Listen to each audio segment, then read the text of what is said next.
오늘 하나님 말씀은 디모데후서 3장 14절부터 17절 말씀을 교도하겠습니다. 디모데후서 3장 14절부터 17절까지 있는 말씀을 교도하겠습니다. 14절. 그러나 너는 배우고 확실한 일에 거하라. 너는 내가 누구에게 배운 것을 알며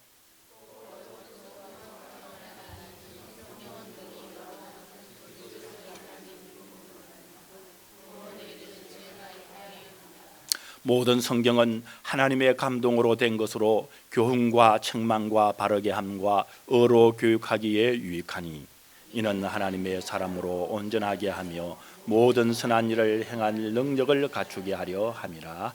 아멘. 할렐루야. 하나님께 영광을 올립니다. 이 자리에 오신 우리 성도님들을 환영하며 또 2019년 오늘 마지막 달 마지막 주지요. 우리가 오늘 제목대로 잊어버린 것 또 찾아야 할 것, 오늘 말씀 속에서 함께 나누며 하나님이 주시는 은혜를 가지면 좋겠습니다. 지난 금요일에 52살 된 한 목사님의 장례식이 있었습니다. 이 장례식장에서 설교를 하셨던 목사님이 돌아가신 목사님과 과거에 대화를 하셨던 간증을 했습니다. 3년 전쯤 어느 한날 돌아가신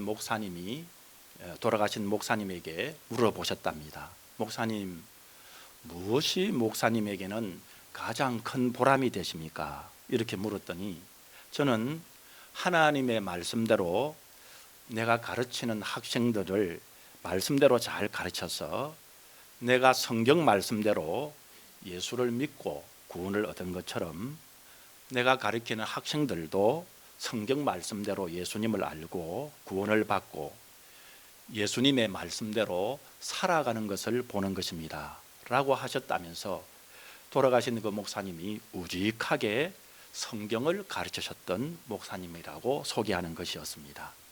그리고 설교하시는 목사님은 돌아가신 목사님이 긴 생을 사시지는 않았지만은 자신의 사명을 묵묵하게 다 하신 분이라고 설교하시는 것을 듣고 슬픔 가운데서도 그 가운데 은혜가 있음을 저는 깨달았습니다. 왜냐하면 비록 길지 않는 생을 사셨지만 자신의 사명을 다 했기 때문인 것입니다. 여러분 그렇지 않습니까? 복 있는 인생은 꼭 긴 인생을 사는 것보다는 자신의 사명을 다하는 것 아니겠습니까? 여러분 성경 말씀 속에는 우리의 삶의 방향을 제시하는 온갖 말씀이 있고요. 그리고 성경 말씀 속에는 너무나도 중요한 구원을 알게 하고요. 또 사명도 알게 해서 사명대로 살아가도록 우리에게 가르쳐 주시는 것입니다.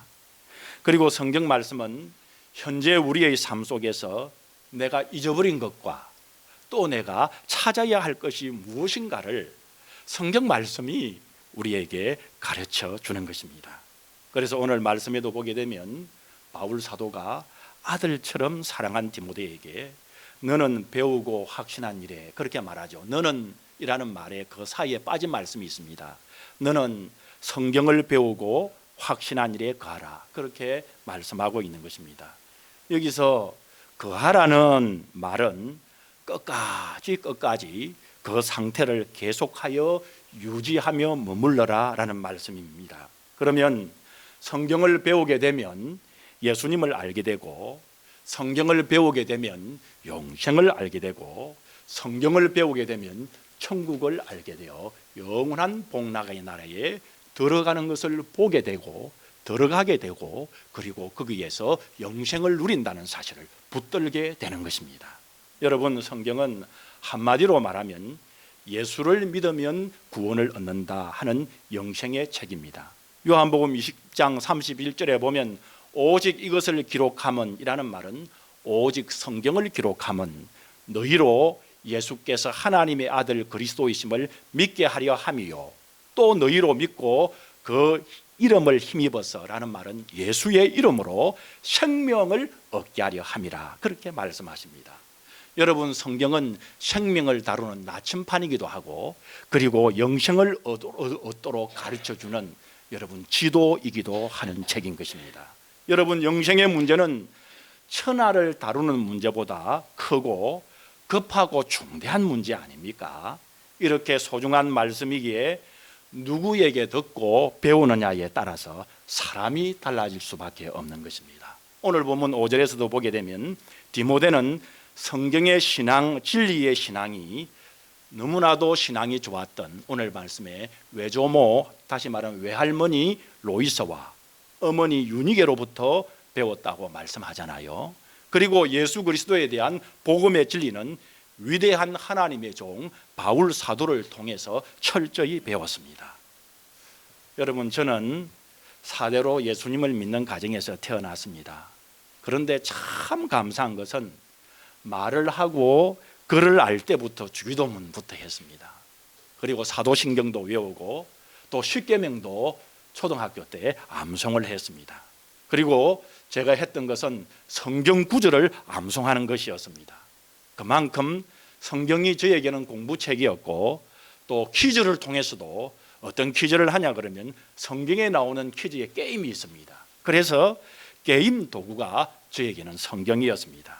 일제시대에 주님을 위해서 순교하고 또 순교의 자리에 갔던 우상을 숨기지 않고 비진리와 타협하지 않은 믿음의 선조들과 그분들을 통해서 신앙 전수를 받았고 신학 교육을 받았습니다. 그래서 여러분들에게 감히 말씀을 드립니다.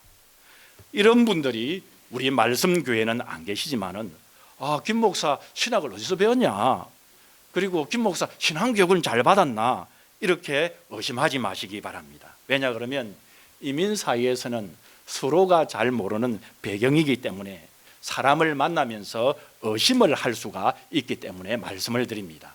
여러분, 그런 의심을 가지고 교회 나와서 함께 섬기게 되면은 여러분 말씀을 듣는 사람이 손해가 많아요. 신앙이 빨리 성장해야 되는데 그렇지 못합니다. 말씀 전하는 사람을 신뢰하지 못하면 신앙이 성장될 수 없는 것이지요. 여러분, 우리 성도님들이 신앙 성장을 하는데 손해 가는 일이 없기를 바랍니다. 여러분, 말씀을 전할 때, 그리고 하나님의 말씀에 틀리지 않으면 저와 함께 아멘 하시고 함께 말씀대로 살고 또 함께 주님의 몸된 교인 말씀교회를 세워가십시다. 그러면 제가 받는 하늘의 복을 우리 성도님들이 동일하게 받으실 줄 믿습니다. 아니, 오히려 저는 하나님께서 저보다도 우리 성도님들에게 더 큰 상급을 주실 줄 믿습니다. 왜냐하면 저는 교회에서 보이는 부분 앞에서 나와가지고 교회를 세우지만은 우리 성도님들은 보이지 않는 부분에서 말 없이 묵묵히 충성하기 때문인 것입니다.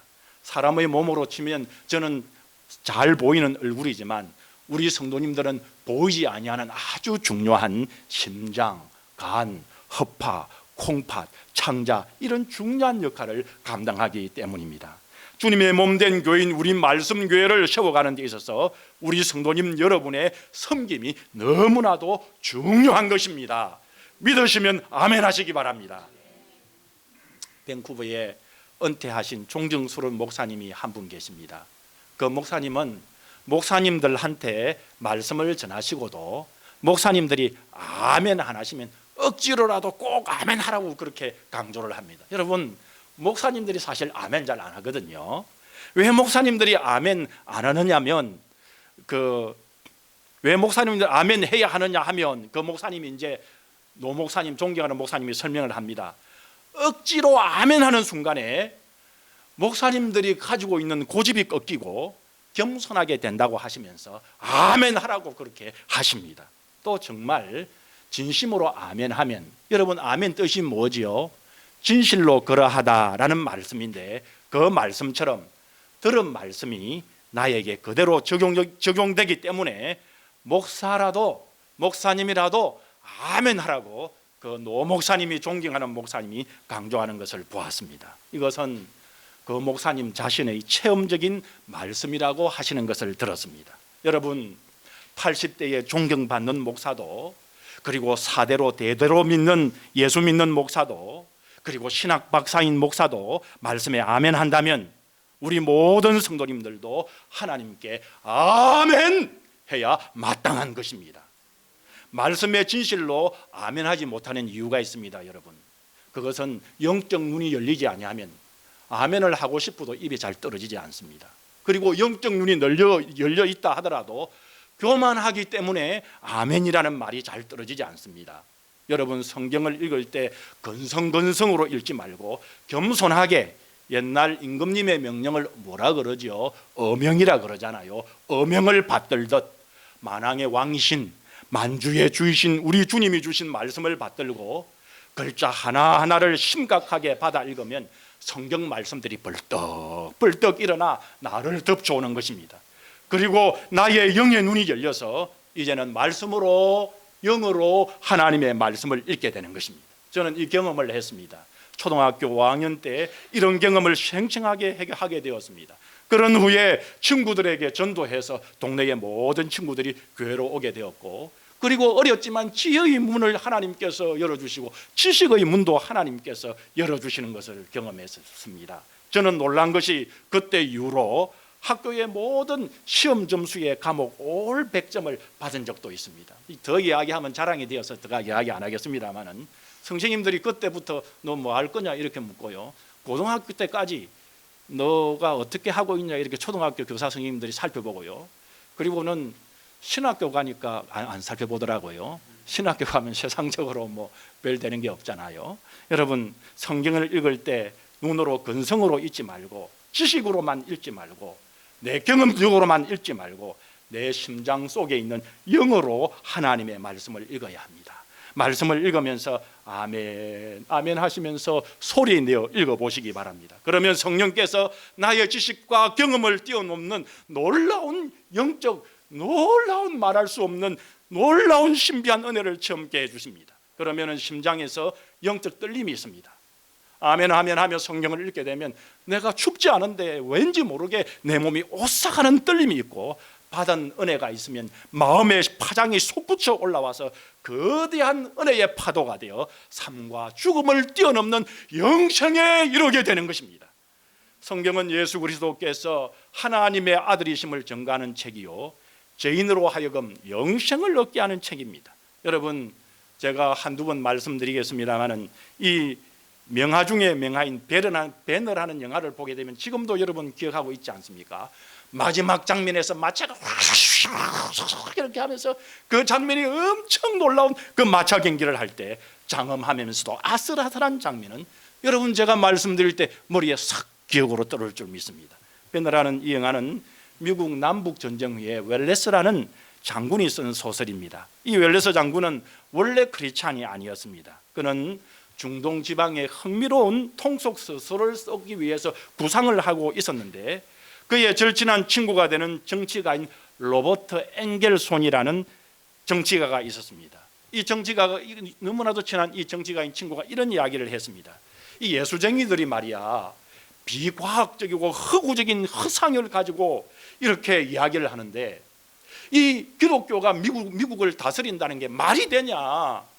이 미국을 다스린다는 게 비허구적인 것이 미국을 다스리는 게 말이 안 되는데, 이제 우리가 미국을 다스리는 것은 무신론주의자가 나라를 다스리게 만들자, 과학적으로 그렇게 나라를 그렇게 다스리도록 하자, 그러면서 비전을 말하면서 예수님 믿는 사람들이 나라를 다스리는 나라가 안 되게 만들자. 그래서 웰레스도 평소에 교회가 비과학적이다 이런 생각을 했기 때문에 그의 친구와 힘을 합쳐서 무신론주의자가 나라를 다스리는데 동참하기로 굳게 결의를 했습니다.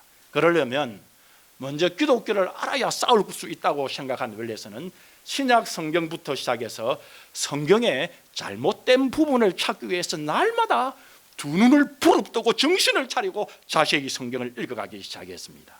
웰레스가 성경을 자세히 읽어가는 중에 말씀 속에서 예수님의 목소리를 듣게 되었습니다. 놀라운 신적인 신비를 그는 체험하게 되었습니다. 그만 예수 그리스도를 주님으로 영접하고 믿게 되었습니다. 그리고는 오히려 예수님이 부활하시고 살아계신 데는 배너라는 소설을 1880년에 출판을 했습니다. 이 소설이 출판되므로 미국을 무신론 국가로 만들려는 계획이 크게 무너지게 되었고, 오히려 미국인들에게 전도하게 되었고, 복음화에 가속화가 붙는 현상이 일어났습니다. 그래서 미국의 20대 대통령인 제임스 가필드는 이 웰리스를 터키의 대사로 보내었습니다. 왜 터키 대사로 보냈냐 하면 이유가요, 뭐 너가 가서 외교를 잘해라 이런 것이 아니었습니다. 배너와 같은 소설을 몇 권 써달라고 그렇게 터키가 중동이잖아요. 터키에 이 웰리스를 대사로 보냈다고 합니다. 배너는 1912년에만 100만 권 이상의 책이 이 배너가 팔렸습니다. 지금도 고전으로 여러분 읽고 있지요. 이 소설을 읽고 지구상의 수많은 사람들이 예수님을 믿게 되었습니다. 이와 같이 성경을 읽다가 그만 예수님을 만나는 경우가 수없이 많이 있습니다. 1919년에 여러분, 우리 성도님들이 우리가 잊어버린 것이 무엇이 있습니까? 혹 하나님의 말씀의 성경 읽기를 2019년에 잊어버리지 않았습니까? 2019년에 우리 성도님들이 꼭 찾아야 할 것이 무엇입니까? 그것은 바로 성경 읽기가 아닙니까? 오늘 본문 15절에도 보면 또 내가 어려서부터 성경을 알았나니 성경은 능히 너로 하여금 그리스도 안에 있는 믿음으로 말미암아 구원에 이르는 지혜가 있게 하느니라 말씀하십니다. 여러분, 우리의 인생의 마지막 장례식에 가보면 명확하게 깨달을 수 있는 것은 인생이 지닌 문제는요, 정치적인 문제가 아닙니다. 여러분, 우리의 마지막 장례식에 가보면요, 우리가 정말 큰 문제는 경제적인 문제도, 과학적인 문제도, 교육적인 문제도, 뭐 생애 평화의 거창한 문제도, 환경 문제도 아니라는 것을 알 수 있습니다. 인생의 죽음 앞에 서면 누구나 인생의 본질적인 문제는 바로 영생의 문제라는 것을 깨닫게 되는 것입니다. 바로 이 영생의 문제를 하나님의 말씀인 성경에서는 다루고 있습니다. 그런데 성경은 철저하게 영생에 이르는 구원의 길이 하나밖에 없음을 우리에게 말씀합니다. 요한복음 14장 6절에 보면 예수께서 가라사대 내가 곧 길이요 진리요 생명이니 나로 말미암지 않고는, 예수님께로 말미암지 않고는 아버지께로 올 자가 없느니라. 사도행전 14장 2절에서는 다른 이로서는 예수님 외에는 구원을 얻을 자가 없나니 천하 인간에게 구원 얻을 이름을 우리에게 주신 일이 없음이니라. 요한복음 5장 39절에서는 너희가 성경에서 영생을 얻는 줄 생각하고 성경을 상고하거니와 이 성경이 대하여 곧 내게 대하여 예수님에 대하여 증거하는 것이로다. 요한일서 5장 13절에는 내가 하나님의 아들의 이름을 믿는 너희에게 이것을 쓴 것은 너희로 하여금 영생이 있음을 알게 하려 함이라. 무슨 말씀입니까? 예수님을 믿는 너희들은 영생이 있다라는 것을 말씀하시는 것입니다. 앞서 제가 말씀드린 52세에 소천하신 그 목사님의 12학년 막내딸이 이 장례식장에서 조사를 하면서 이렇게 간증을 하는 것이었습니다. 아버지가 병원에 누워 있을 때 이 딸이 일주일간 금식을 했는데 돌아가시기 전에 아버지가 꿈속에 나와서 환한 얼굴로 웃으면서 나타나더니 나는 이제 하나님께로 가야 한다, 그렇게 딸에게 작별 인사를 했다는 것입니다. 그래서 그 딸은 그의 어머님에게 주위 사람들에게 아버지가 하나님 나라에 갈 것이라는 것을 말했답니다. 그러면서 12학년 딸이 이런 조사를 했습니다. 아버지, 지금까지 우리를 길러주시고 나의 아버지가 되어주신 것 감사하고 늘 하나님의 말씀으로 축복해 주신 것을 감사합니다. 그리고는 또 하나님, 저희 아버지를 이 땅에 보내주셔서 저희 아버지를 통해서 영생의 길을 가르쳐 주신 것을 감사합니다 라고 조사하는 것을 보면서 저는 목사님이 자녀들에게 성경 말씀을 참 잘 전수하였구나, 자신도 영생을 얻었고 가장 그에게 소중한 자녀들에게도 성경 말씀이 잘 전수되어 구원의 길, 영생의 길에 이르도록 하였구나. 그 목사님의 말씀대로 그의 인생을 가장 보람된 사명, 자녀들을 통하여 이루어졌구나라는 생각을 하면서 한 알의 딸이, 한 알의 밀알이 땅에 떨어져 많은 열매를 맺을 것을 믿었습니다. 여러분, 성경 말씀 본문 16절 말씀처럼 모든 성경은 하나님의 감동으로 된 것입니다. 여러분, 우리가 감동이라는 말한 것을 흔히 말해서는 막 감동을 받아서 마음이 막 뜨거워져서 그런 말이 아니라, 오늘 이 감동을 받았다는 이 말씀 헬라어 원어는 하나님의 입김을 후 하고 불어넣어서 하나님의 말씀으로 기록해 놓으셨다는 말씀입니다. 그러니까 하나님의 감동이라는 말씀은 하나님의 숨결을 집어넣으시고 하나님의 감동을 집어넣으시고 하나님의 능력을 말씀 속에 집어넣으셨다는 말씀인 것입니다. 그러므로 그 말씀이 전해지면 자연히 하나님의 능력이 말씀을 통해서 역사하신다는 말씀인 것입니다. 여러분, 우리의 신앙생활에 왜 능력이 없을까요? 그 이유는 간단합니다. 우리가 하나님의 말씀을 하나님의 말씀으로 믿지 않았기 때문입니다. 다시 말하면 하나님의 말씀으로 충만하지 않았기 때문입니다.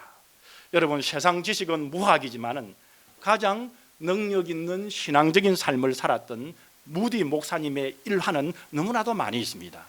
무디 목사님의 능력적인 삶을 일화로 만들어서 책으로 엮었다면 아마 10권에 기록해도 모자랄 만큼 이분은 많은 일화들을 가지고 있습니다. 1882년에 무디 목사님이 영국에 있는 캠브리지 대학 연합회에 초청을 받아 집회를 할 때였습니다. 여러분, 1800년대 그때만 하더라도 지금은 미국의 하버드 대학이 최고다 이런 이야기를 하지만은 그 당시에는 영국이 최고의 나라지 않습니까? 그 최고의 나라의 최고의 대학에 이제 캠브리지 대학에 초청을 받아서 집회를 했습니다. 미국에서 온 무학의 구두 판매원 출신의 무디가 미국식 발언과 투박한 표현으로 설교를 이어가자 소위 그 당시 최고 명문대 학생들이 발을 구르면서 웃음을 터뜨리고 말았습니다. 왜냐하면 문법도 틀리고 발음도 이상하고 그러니까 그 박식한 그 캠브리지 대학 학생들이 막 웃음을 터뜨리고 그렇게 했습니다. 설교가 끝난 후에 한 학생이 무디의 문법을 교정을 해주는 양 설교 내용 중 문법이 틀린 것을 이제 적어서 무디에게 가지고 왔습니다. 이를 본 무디는 다음과 같이 말했답니다. 나는 내 문법이 틀린 줄 알고 있습니다. 그러나 나는 내가 알고 있는 문법을 하나님을 영광을 위해서 최고로 다하여 다 사용을 하고 있습니다. 그런데 지금 학생은 잘 알고 있는 문법으로 하나님께 영광을 돌리고 있습니까? 무디의 이 한 말에 그만 그 학생은 충격을 받고 돌아갔습니다. 다음 날 아침에 학생회 회장이 무디를 찾아와서 그들의 무례함을 정중하게 사과했고 예수 그리스도를 무릎을 꿇고 영접을 했습니다. 이 사건을 계기로 캠브리지 대학에서 역사상 유례없는 대각성 운동이 일어났습니다. 이때 여러분, 캠브리지 7인이라는 그 7인이 그들의 탁월한 비행과 학벌 등의 세상의 가치를 버리고 오직 예수 그리스도만 따르기로 결정하는 사건이 일어났습니다. 여러분, 우리가 알고 있는 이 일 후에 세계 기독교 역사의 선교 역사가 달라지고 세계의 역사가 바뀌기 시작합니다. 무학의 구두 판매인 무디 목사님이 그 당시 세계 최고의 명문인 영국 캠브리지를 말씀으로 바꾸어 놓았고 선교의 역사, 세계의 역사를 바꾸어 놓은 것입니다. 무디 목사님이 자주 하신 말씀이 있습니다. 여러분, 말씀 충만은 곧 성령 충만이고 성령 충만은 예수 충만이라고 그렇게 말했습니다. 우리가 하나님의 말씀으로 충만해 있기만 하면 성령 충만이 일어나게 됩니다. 여러분, 성령 충만이 일어나면 예수님이 충만해져서 바로 예수 충만을 통해서 하나님의 영광의 통로로 사용되는 것입니다. 하나님의 능력이 우리를 통해서 놀랍게 나타난 것입니다. 그러면은 말씀 충만, 성령 충만, 예수 충만으로 하나님의 능력자로 사용받기 위해서는 우리는 어떻게 해야 되는 것입니까? 여러분 보십시오. 말씀을 듣고 읽고 묵상해야 한다고 말씀합니다. 베드로전서 2장 2절에는 갓난 아이들 같이 순전하고 신령한 젖을 사모하라. 이로 말미암아 너희로 구원에 이르도록 자라게 한다고 말씀합니다. 여러분, 이 말씀은 믿음이 자라는 것은 말씀을 사모할 때 일어난다라는 말씀 아닙니까? D.L. 무디 목사님은 말하기를 나는 한때 믿음을 달라고 기도했다. 그리고 기도하면 어느 날 하늘 문이 열리고 번개처럼 믿음이 나에게 떨어질 것이라고 생각했다. 그러나 믿음은 그렇게 오는 것이 아니었다. 어느 날 나는 로마서 10장 17절에 믿음은 들음에서 나고 들음은 그리스도의 말씀이니라 말미암아라는 말씀을 읽었다. 이전에는 나는 성경을 덮어놓고 기도만 했으나 그러나 나는 이제는 성경을 펴놓고 기도하면서 공부하니 믿음이 자라기 시작했다. 그렇게 했습니다. 여러분, 우리 말씀의 성도님들은 믿음이 자라야 합니다. 여러분, 그래야 말씀 충만, 예수 충만, 성령 충만으로 하나님의 능력자로 사용을 받습니다. 그러면 말씀 충만, 성령 충만, 예수 충만으로 하나님의 능력자로 사용받기 위해서는 우리는 어떻게 해야 합니까? 그것은 바로 말씀을 지키는 자들이 되어야 됩니다. 우리가 잘 아는 계시록 1장 3절에 보면 이 예언의 말씀을 읽는 자와 듣는 자와 그 가운데 기록한 것을 지키는 자들이 복이 있나니라고 말씀했습니다. 여러분, 지킨다는 말은 무엇입니까? 지키면 하나님의 복을 받는다고 약속했는데 지킨다는 말은 무엇입니까? 시간적으로는 항상 처음부터 끝까지 가는 것을 말합니다. 여러분, 1월 달에 6월 달에 시작하고 나서 3월 달부터는 그만두는 것이 아닙니다. 끝까지 12월 달까지 가는 것으로 말합니다. 아니, 평생까지 가는 것을 말씀합니다. 질적으로는 전심으로 지키는 것을 말씀합니다. 속도에 있어서는 지체하지 않고 신속하게 지키는 것을 말씀합니다. 범위적으로는 다 준행하는 것을 말씀하고 있습니다. 이제 우리는 2019년 마지막 달, 마지막 주를 보내고 있습니다. 저는 마지막 주를 보내면서 저와 우리 성도님들이 2019년에 잊어버린 것과 찾아야 할 것이 무엇인가 스스로 질문을 해보았습니다. 그것은 바로 우리가 어리석기도 하고 또 때로는 게으르고 때로는 모자라고 또 때로는 순종 잘하지 못해서 잊어버린 하나님의 말씀인 성경 말씀을 다시 내 품속 안으로 들어오는 것입니다. 내 품속으로 가져와야 합니다. 여러분, 내 마음으로 가져와고 찾아와야 하는 것입니다. 영원 생명의 길로 인도하는 나침반과 같고 지도와 같은 성경 말씀을 다시 회복해서 여러분, 내 마음 중심에 찾아와야만이 믿음이 자라고 영생의 주님을 매일 만나서 우리 주님이 사용하시는 사명을 가진 주님의 일꾼이 되어 마지막까지 사명을 다할 줄 믿습니다. 마지막까지 사명을 다할 줄 믿습니다. 그래서 나의 마지막 날, 나의 장례식장에 조사를 하는 나의 자녀가 참 나를 통해서 참 조사를 하는 나의 그 마지막 장례식에서 나를 기념하면서 이야기하는 나의 후배 성도가 부모님, 선배님, 나에게 평소에 살아셨을 때 말씀으로 격려해 주셔서 감사합니다. 나에게 하나님의 말씀으로 영생의 길을 가르쳐 주셔서 감사합니다. 또 우리의 자녀와 우리의 후배들이 또 하나님 감사합니다. 나에게 하나님의 말씀으로 영생의 길을 알려준 믿음의 부모를 또 나의 선배를 보내주셔서 감사합니다. 여러분, 이 사명을 다 해야 되지 않겠습니까? 여러분, 그렇다면 내가 잊어버린 것과 내가 찾아야 할 것을 오늘 마지막 달 마지막 주에 여러분 붙어서 해야 됩니다. 다시 한 번 더 말씀으로 돌아가야 합니다. 여러분, 그리고 내년에 2020년을 말씀으로 펼치셔서 하나님의 능력을 부여받으시고 그리고 나에게 주신 사명을 다하는 우리 말씀의 성도님들, 참 복을 받는 말씀의 성도님들이 되시기를 주님의 이름으로 축복합니다. 여러분, 다 자리에 일어나시겠습니다. 여러분, 다 자리에 일어나셔서 우리가 통성으로 우리가 다 함께 기도하면 좋겠습니다. 하나님, 내가 잃어버린 것을 찾게 하시고 찾아야 될 바를 찾게 하셔서 2019년을 그냥 보내지 말게 하시고 잊어버린 것을 찾고 찾아야 할 말씀을 2019년 마지막 주에 꼭 붙들고 또 내년에는 그렇게 붙들고 주신 말씀으로 사명 다하게 하여 주옵소서. 우리 주여 한번 크게 부르고 통성으로 기도하겠습니다. 주여